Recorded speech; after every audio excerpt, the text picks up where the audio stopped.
So greetings from Medard Park out here in Plant City, Florida, everyone. Despite its weird name, this is a very beautiful park, and it is Monday, about 3:30 in the afternoon on February the 25th, 2019. That would make it the day before my 38th birthday. And this is the park that I'm going to be staying at throughout the duration of the Plant City Strawberry Festival. Hopefully. That is, if they have a campsite available by tomorrow morning. As of right now, I'm just kind of parked in the pavilion walking trail area, just kind of hanging out, chilling. Probably going to spend the night at a Walmart and come back and try again tomorrow morning.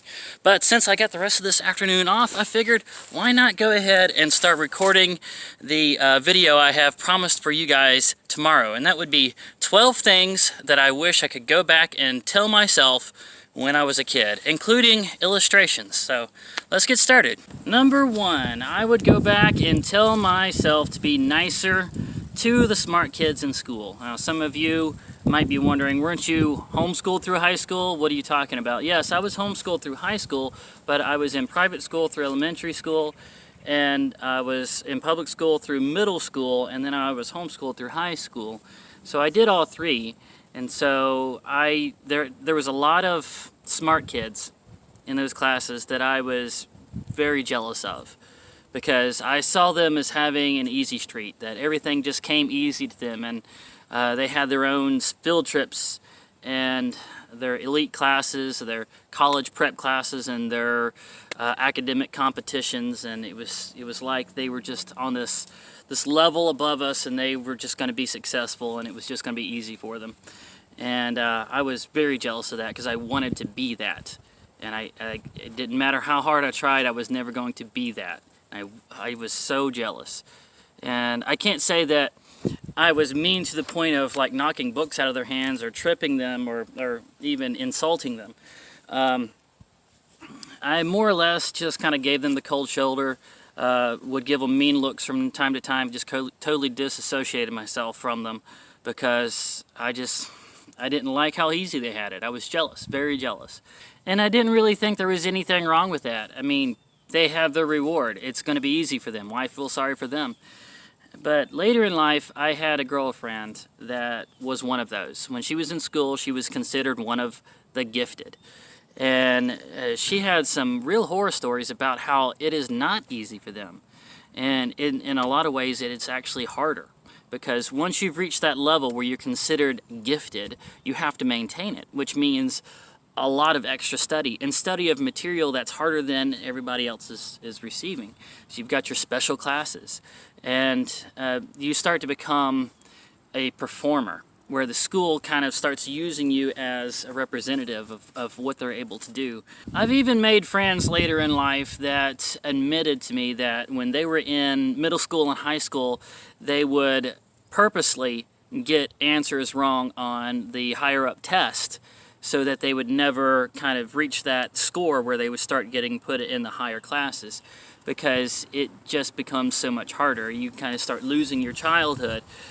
And all of that extra pressure is coupled with the fact that there's tons of the other kids that are just plain jealous of you, as I was, and you become aloof and isolated, and people start avoiding you, and it's its own challenges. So to all of you out there that are still in school, your kids, a lot of kids watch YouTube, and you're one of those that has to struggle to keep your head above water, and it seems like you do twice the work for your B's and C's as those smart kids do for their A's, and because of that you are mean to them, or jealous of them, or you're avoiding them, or giving them a cold shoulder. Don't do that.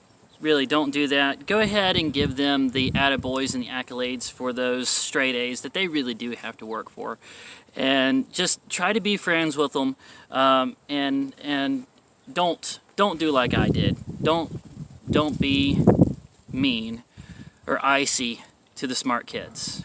Next is, I wish I could go back and tell myself not to get caught up in the expected path or the social expectations. There's going to be pressures all around you trying to get you to conform to a social standard, and that standard is that you are supposed to graduate high school, and then immediately go to college. And at some point in there, you're supposed to start dating. By the time you get out of college, you're supposed to find yourself a good corporate job or a government job, buy yourself a house, get married, have kids, work yourself to death, and then retire and die. That's pretty much everything. It's all spelled out. And every time that you delay the next step or you deviate from that set path, there are going to be social pressures around you trying to push you back into that path. But something that I've learned in life, and I wish I could go back and tell myself when I was younger, is just because it's socially expected and it is the natural course of things doesn't mean it's for you. You're the one living your life. Yeah, that sounds like a cliche quote from some motivational poster, but it's true. You are the one living your life. If the next step is go to college and you're having people around you saying, okay, what are you going to go to college for? Have you decided what you're going to major in? And you've looked deep inside yourself and you don't really feel it in you to keep going to school. You want to get out and work. You'd rather go to some trade school and learn HVAC or welding or some trade or, do something like that. Do it. That's you. That's your life. That's what you want to do. You want to work with your hands. Don't be ashamed of it. Go do it. If the next step is you're supposed to be dating and getting married, and you look inside yourself and you feel like, I don't like the idea of going the rest of my life trying to be accountable to someone else and sharing every single thing that I have. I don't think I could live with that. I would get mad and eventually walk out. And if that kind of stuff is inside you, then maybe marriage is not for you. Not everybody has to get married. Some people just shouldn't get married. And you know yourself. You know if that person is you. Don't deny it. Don't just go on to the next step because it's expected. Look here, and live your life for yourself. Maybe the next step is buying a house. And you don't want to buy a house. You want to go way out in the country and make a tiny house, or a log cabin, or live in a yurt, or get a boat on a river, a houseboat on a river. And that's the thing that gets your heart excited. Live your life for you, not for the expected, not for the social pressures. Just live your life for you. Next, I really wish I hadn't been quite as anal a student. I'm not talking anal in attitude. I'm talking anal in fulfilling all of my assignments on time. I really wish I had blown some stuff off and just instead went and had some adventures and some childhood instead, and come in the next day and said, I don't have it, and gotten a few zeros. I really wish I had done that. Let's just say that instead of going to school, you are going to a job, and it's a part-time job because it's 6 hours a day. And at the end of the day, when you go to clock out, your boss comes up to you with more work and saying, after you've clocked out and you've gone home to your regular life, you're going to have to keep working. And I want this done by the time you come in tomorrow. Most people with a job would just say, nah, we ain't doing that. After I clocked out, that's my own time. I'm not here anymore. I'm going back to my regular life, my family, my other things that I like to do. And when I come back in tomorrow, I'll work more tomorrow. And the schools have got you for 6 hours a day. And when they send you home with 3 or 4 extra hours of work to do in order to learn what they're trying to teach you, well, that's poor performance on their part, not yours. So you're going to need to protest this a little bit and reclaim your childhood some. And if you were to annually and consistently always get your assignments done on time, then you're never going to be rewarded for it. If you were to blow some off and instead go have a fun game night at the lock-in with your youth group, or play some street football, or go fishing for a few days, and once or twice a week you're just blowing off your homework, then you're going to start getting authority figures and grandparents saying, if you get your assignment done every day this week, then we're going to get you some ice cream, and you're going to start getting some rewards for it. So that's really what I wish I would have done. Now, some of you might be saying, well, that kind of robs you of your future when you do that because it ruins your grade point average, and that weighs a lot on if you get a scholarship or not, which is true. But when we're talking college entrance, they look at a lot more than just your academic grade point average. They like to see a lot of extracurricular things. And you're not going to be able to do a lot of extracurricular, starting your own programs, your own clubs, and going and becoming an Eagle Scout and doing all this extra stuff that they look for. You can't do that and get all your homework done consistently. If you're an A-B student, you've got a lot of extracurriculars, and you've actually worked on your speaking ability and your personality. Those are the things that college entrants look for. You can't just have a 4.0 and that's it, and expect to get a scholarship and be just accepted right in. So go have a childhood, blow off some assignments, be a little flaky. Next is something that I actually feel like I did right when I was in school, and I kind of want to pass it along, and that is I never got caught up in fads and styles. And during those short 3 years that I was in public school, there was a lot of weird fads. There was rolling up your right pant leg almost to right below your knee. There was shoes, really expensive shoes, that had little pumps in the tongue that made the tongue inflate. There was hanging a candy pacifier around your neck. There was tongue splashers and Slurpees that would turn your tongue blue. And it was cool to come to school with a blue tongue. And then there was bowl cuts. Guys, bowl cuts. There was jagged sideburns and side spikes. And just generally a bunch of weird stuff that when we look back at our childhood pictures, we are ashamed of. A lot of these things were very expensive. Don't get caught up in having the name brand clothes, the Feli's and the Adidas and whatever the kids are going after now. Your parents are on a budget and they're trying to raise you and if you've got any other siblings, and they're young adults at the time. They don't have a lot of money to spend on all this stuff. And when you go putting it on and adorning yourself and all this stuff that you've been pressured into, and you just parade that around, it tells everybody in the school that you're a sheep and that you're a puppet and that you're wearing that because the popular kids were and you want to be one of them. You'll do a lot better if you wear clothes that you feel comfortable in. If you really like earth tones and that's the thing that makes you feel confident when you get a lot of earth tones on, and that's what soothes your mind and makes you feel good, wear a lot of earth tones. If you like a lot of pastels, do that. If you like, fluorescent colors and you like bright and cute and happy, do that. Do your thing. Don't go buying the expensive clothes and putting the strain on your parents to try to be like everyone else.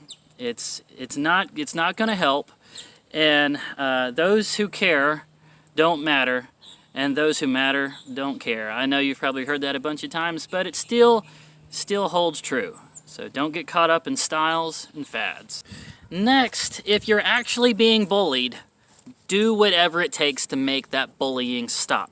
Now, when I say actually bullied, what I'm saying is if you're getting a few yo mama jokes here and there, and you're getting a little bit of horseplay and a little teasing, then no, you're not being bullied.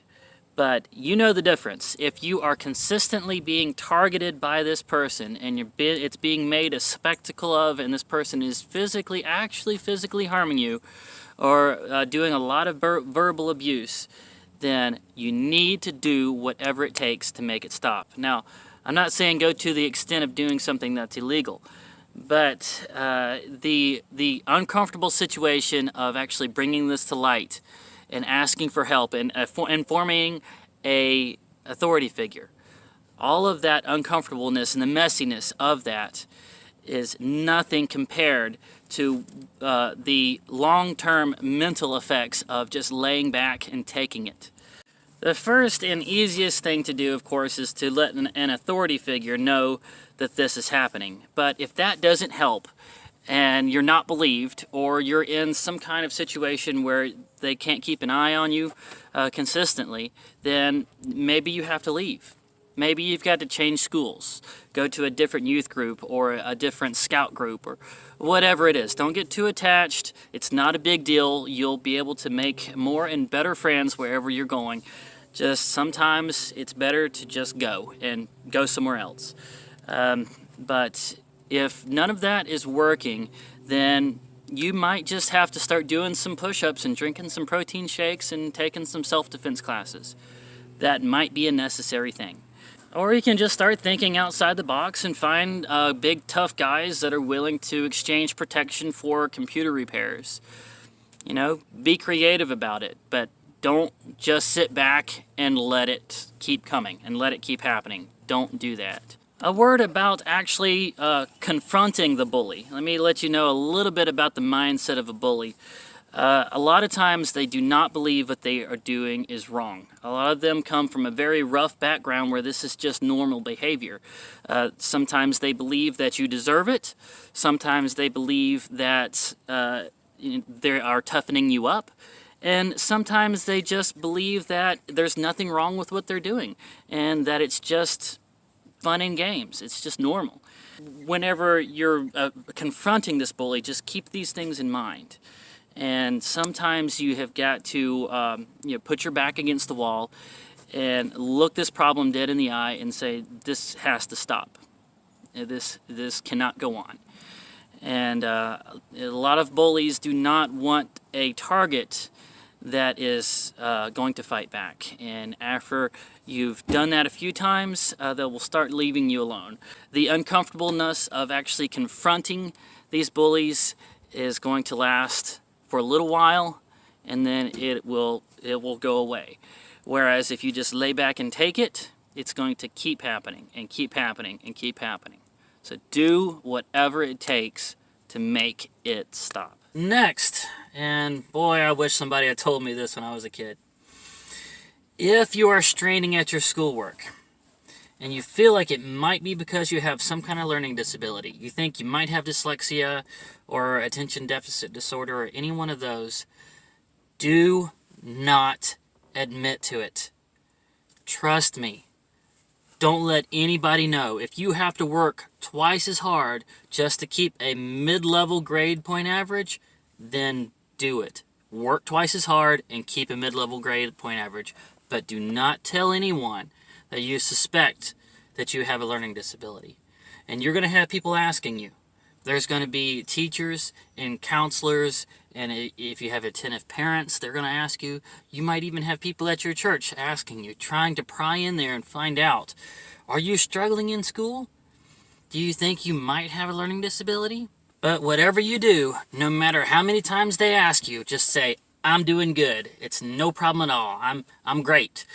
And if you have to stay up late at night and you have to struggle and you have to fight and claw, then struggle, fight, and claw. Stay up late. Do not admit to your struggle, because those teachers, those counselors, they want you to have a learning disability, because as soon as they find out that you do, they can medicate you and they can sedate you and they can move you into a different class. Because with all the overwhelming class sizes that they get, they want a little bit of relief. And the phrases they're going to use is, well, we want to get you the tools to help you. We want to level the playing field. Guys, this is a government. They don't know how to help you. They do not have programs that are going to help you. All they're going to do is get you dependent on drugs, and they'll take whatever the other kids are doing and just dumb it down one grade and then give you a lot less of it. So now you're being taken off to another class, and all the other kids are getting to watch you as you get up and leave, and you're taken off to this other class. You can imagine how much that ostracizes you as well. And yeah, that's supposed to help. And all the special needs stuff that you're given from that point on, with the extended time and somebody else to take the notes for you, and your stuff given to you all in audio, and even like reading parts of test read out loud to you, unless it's a reading test, then all of those special needs, as soon as you graduate, with all those tools and props and crutches, as soon as you graduate and you go into the workforce, none of those crutches are going to be there anymore. The workplace doesn't care about your learning disability. So you have to find a way to work with it while you are in school. That is a good place to learn. And know that you're different and you are going to struggle and it's not going to be easy for you, but you have to find ways around it and learn to work with it while you are in school. Because once you get out, those special needs things aren't going to be there anymore. So when I say think outside the box, I'm saying use technology. Don't feel like you're cheating when you're using technology. If reading is a struggle for you, then there's no problem at all with you taking your textbooks and using some kind of optical character recognition program to scan the pages and have a computer program read it out loud to you, and then you follow along. There's nothing wrong with that. You're still learning it. And if that helps you to be able to get your homework done in time enough to get some sleep for the next day, then do it. Use technology. Use your tools. Find your tools. Start figuring the stuff out now. Because when you reach that workforce, there ain't going to be no crutches. And do not admit to the struggle. Don't tell anyone. Next, I really wish I could go back and tell my younger self not to be afraid to ask the girls out. Do not be afraid of trying to get a girlfriend, because you will. You will get rejected. There's no maybe about it. You're going to get rejected. You're going to get slapped. You're probably going to get kicked in the balls. You're going to get a lot of eyes rolled at you. You're going to have girls that are mad at you that go back to their group of friends and say nasty things about you. You're going to have some relationships that don't work out that you think are the best thing in the world. You're going to get your heart terribly broken, and it's going to happen over and over. It's really all part of the process, because once you reach that age where, let's say your early 20s, if by that point you do not have that certain level of ease with women, that certain bravado that only comes from the learning curve, the long stretch of trial and error, then if you do not have it by that point, and then you try to develop it in your early 20s, you are not seen as charmingly awkward. That's not the way you come across. You only come across as creepy. There's a lot of things that women can look past. They can look past it if you're not the best looking person in the world. They can look past it if you don't make a ton of money. They can look past things, but there's one thing they will not look past. They will not look past if you come across as creepy. You will not be forgiven for that. So if you reach your early adulthood and you have absolutely no relationship experience and no history with women and no pre-selection behind you at all, and then you start to try to develop it, you will be seen as creepy, and it's almost a guarantee that at that point you will be chronically single for the rest of your life. So do not wait. Go ahead. Be brave. Be bold. Don't be afraid to get your heart broke. Don't be afraid of the rejection. Just understand it's going to happen. It's part of the process. It's best to go ahead and get it over with now. I wish I could tell my younger self to not be afraid to go ask the girls out. Next, I kind of wish I could go back and tell my younger self to be completely honest about my level of interest in different subjects. A little bit of a for instance of what can happen when something like this gets out of hand. Let's say one day you see Jurassic Park, and you're just like, you love the way the dinosaurs look, you like the way they sound and move, and you say, man, dinosaurs are cool, I really like dinosaurs. And the next thing you know, your dad comes home with this big, thick, Paleolithic book for your birthday, and your aunt buys you this giant dinosaur plushie, and your mom comes home with a big handful of plastic dinosaurs that her coworker gave her because her kids outgrew them. And the next thing you know, your whole room is just covered in dinosaurs, when your level of interest was really just a passing interest.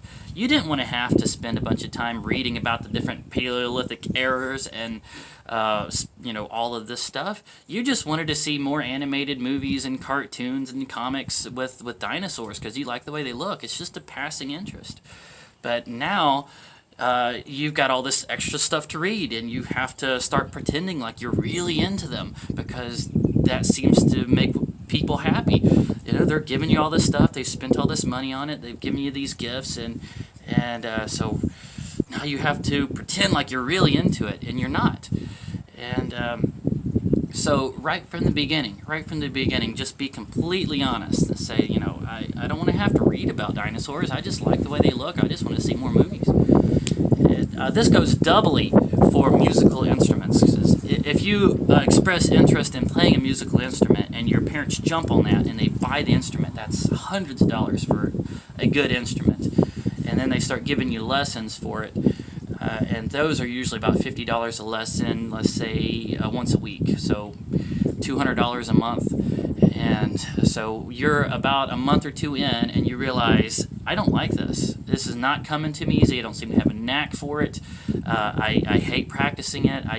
I'm not feeling it. I don't want to do this.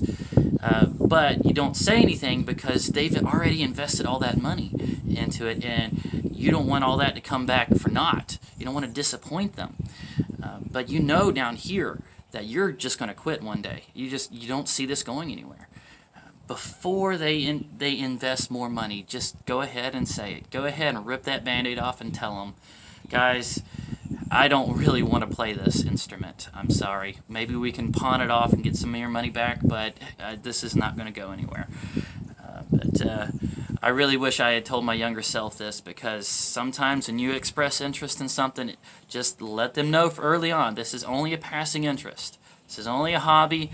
I don't want to get in depth into this and start watching documentaries on it and reading thick books about it and taking lessons on it. That's not my level of interest. It's just a passing interest. Don't start giving me stuff. Next, I kind of wish I could go back and tell my younger self not to be afraid to strike out on your own. And by that, of course, I'm talking about moving out of your parents' house. If you're at that point in life where you're not in high school anymore, if you've decided to go to college, you're done being in school full-time, you've got some income coming in, then it's time to go. It's time to move out. Now, you're looking at your income and the average price of a one-bedroom apartment in the area that you're wanting to go to, and the two of them aren't adding up, and you're like, well, maybe I should just stay at my folks' place until my income improves. Do not wait on that. Do not delay it. Do whatever it takes to get out. You need to get out. And so maybe you're going to have to get some roommates. Now, always get those roommates on the lease with you. But maybe you have to take on some roommates. Maybe you have to find somebody that has a room for rent and put yourself on the lease with them. Maybe you have to buy yourself a camper, like what I ended up doing.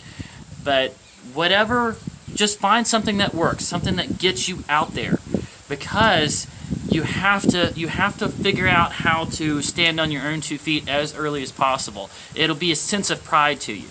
If you delay it and that becomes like a repeating habit where you're just like, well, maybe next year I'll be in a better spot. Well, maybe next year, and the time just starts going by, and before you know it, you've reached that, mid-20s and you're still at your parents' place. If you move out by that point, there's no way you can go back and fix that. You will always, for the rest of your life, you will always be the guy that moved out in his mid-20s. There's no fixing it. So you need to get out.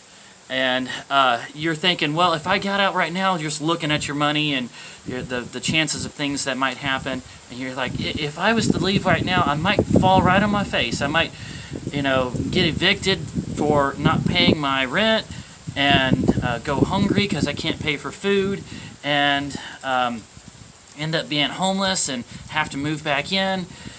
Yes, that is a chance. And for a lot of us, it does happen. But it's important that you go ahead and try and find that balance and fall down and move back in with your parents and pick yourself back up and get back out and do that until you find something that works for you, until you find that balance that works for you so that you can be self-sufficient and standing on your own 2 feet and be an adult as soon as you can. and don't delay it. Don't be afraid of it. Failure is something that can happen. It can be recovered from as well. So get out there. Go get out on your own. Next, I wish I could go back and tell my younger self to not buy into this commonly held belief that everyone is just naturally exceptionally good at something. If you see shows like Little Superstar or the Ellen DeGeneres Show, and you see these little 8-year-olds that can shoot basketball hoops and rap and sing and dance better than a lot of adults, you might start buying into this idea. But for the most part, it's completely not true at all. Now, the belief in this actually had me on a quest to figure out what mine was. What is my superpower? What is the thing that I am just naturally exceptionally good at? And that had me hopping from hobby to interest to job to just find what that thing is. What is that thing that I can impress people with that just flows in, just naturally happens? And I never did find it. And you know what? Most people don't find it. Those few little child prodigies that you see on Little Superstar or the Ellen DeGeneres Show, do you ever see them again? Do you ever see them when they're young adults? No, because that prodigy natural talent just came right to them. It wasn't something they had to work for, and so they don't follow up on it. They don't evolve with it. They don't, most of the time, I should say most of the time, they don't develop it into adulthood and really capitalize on it because it was just so easy for them.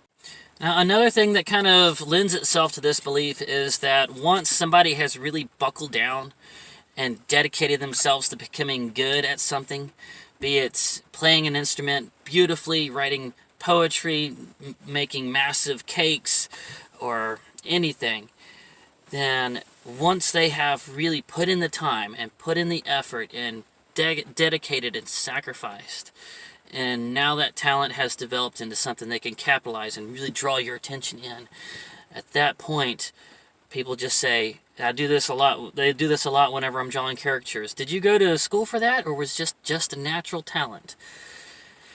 And that's the way it looks from somebody on the outside. And that became a belief that was just passed around.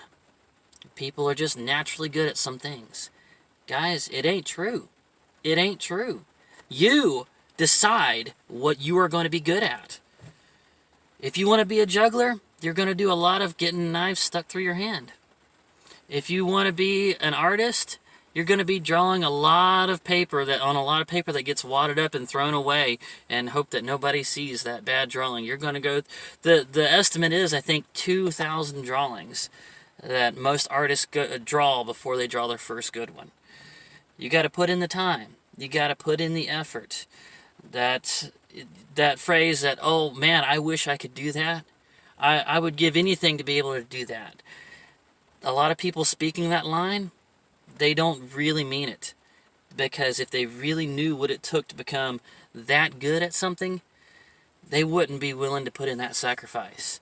That golfer that has the golden swing, they don't see the hours and hours and buckets of golf balls that were smacked down the driving range until that golfer had blisters on their fingers, and they go get medical tape and wrap up those fingers, go get another bucket of golf balls, and keep going.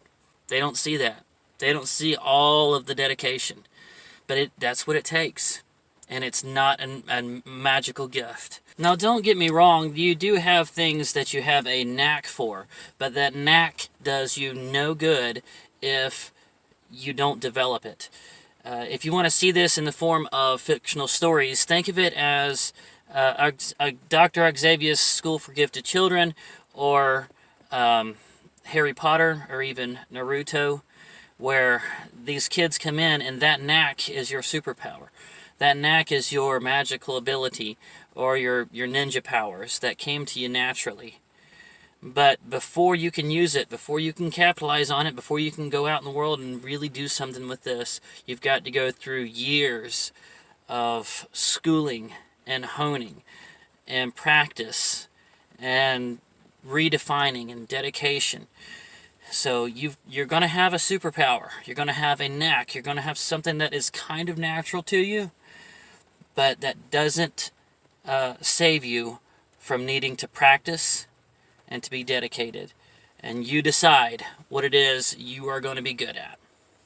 Next, I wish I could go back and tell my younger self that popularity is a very stressful and costly thing to acquire, and in the end is absolutely worthless. And the last thing, number 12, is I wish I could go back and tell my younger self to never enter into anything with another human being if your success in that thing depends on the other person doing their part on their own cognizance. Because if they're not held accountable, they will flake. It's not they might flake. They will flake. And this includes apartment leases, business partnerships, artistic projects, or even school projects, anything at all. You need to get their name on there. You need to give them a deadline. You have to give them consequences if they don't come through with their part. But it can never be a verbal thing. It can never be a handshake thing. You really have to hold them accountable, because humans are humans. They have their own distractions.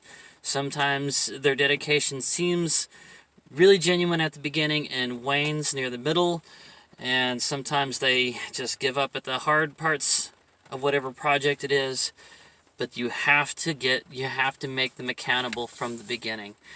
And I could give you horror stories that happened in my life. I had a roommate that did not pay his half of the rent for 8 months straight. And I went broke and had to move out of my apartment because of it. And his name was not on the lease. There was nothing I could do about it. I had a couple of writers that I joined with and started doing one-panel comics, a daily one-panel comics. They were going to write them and then send it to me, and then I would send it back, and they took care of all the publishing. It was just a verbal agreement. We never signed anything. And as the weeks went on, the writing got worse and worse, and then they stopped sending it to me. They weren't keeping up on the publishing and the publicizing of it. And then when everything fell apart, now I've got all of these one-panel comics that I put work and time into that I cannot do anything with because I don't own the writing part of it. So I can't publish them on my own, and I can't do anything with them. In some more creative projects, when you have a partner and that partner starts to slip, do not wait. Do not just start sending them messages asking for their part. Do not wait on that other person. A lot of times you're just going to have to step up and take their role. If your writer is not coming through with the next few comics, you're just going to have to write some of your own and just keep drawing. And maybe eventually you just have to take over that role. And in school projects, that happens a lot as well. Somebody's not contributing their chapter, they're not contributing their artwork and their research. You've got to step up. Do not wait. Do not wait on other people.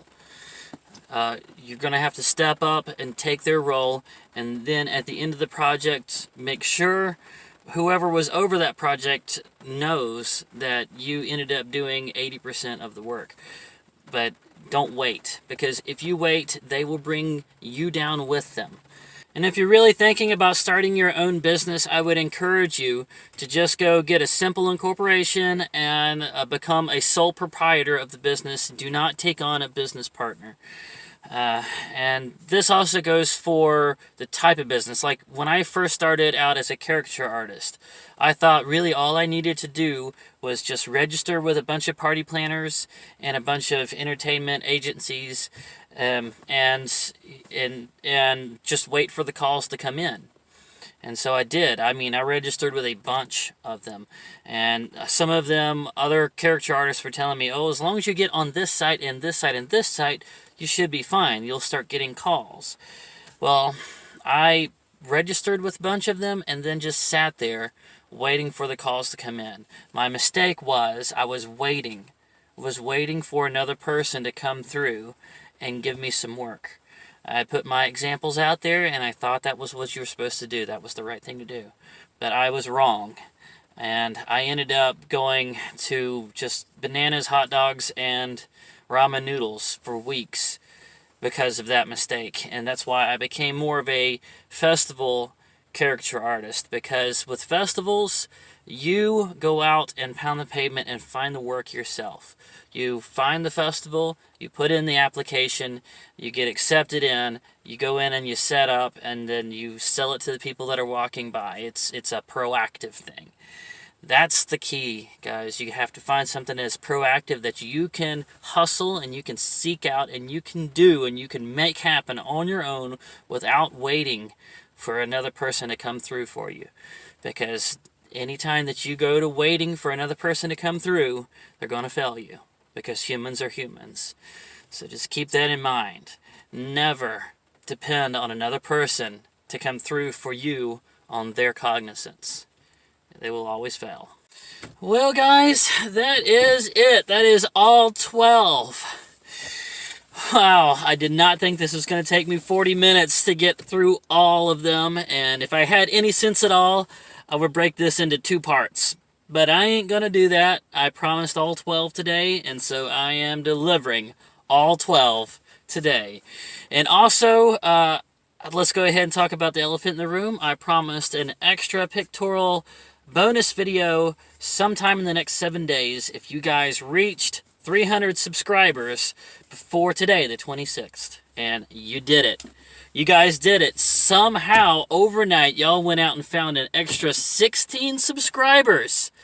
I am so proud of you guys. I really am. I'm flabbergasted and just awesome. So yes, be looking for it sometime between now and what is today? Today is Tuesday. Between now and next Tuesday, there will be another pictorial video, so just be watching for that. Thank you guys so very much. And if you like this video, please don't forget to go ahead and hit that thumbs up like button. Leave comments, questions, suggestions, and requests. And subscribe if you haven't already. And ring the bell icon to become part of the notification squad. And I look forward to seeing you in the next video.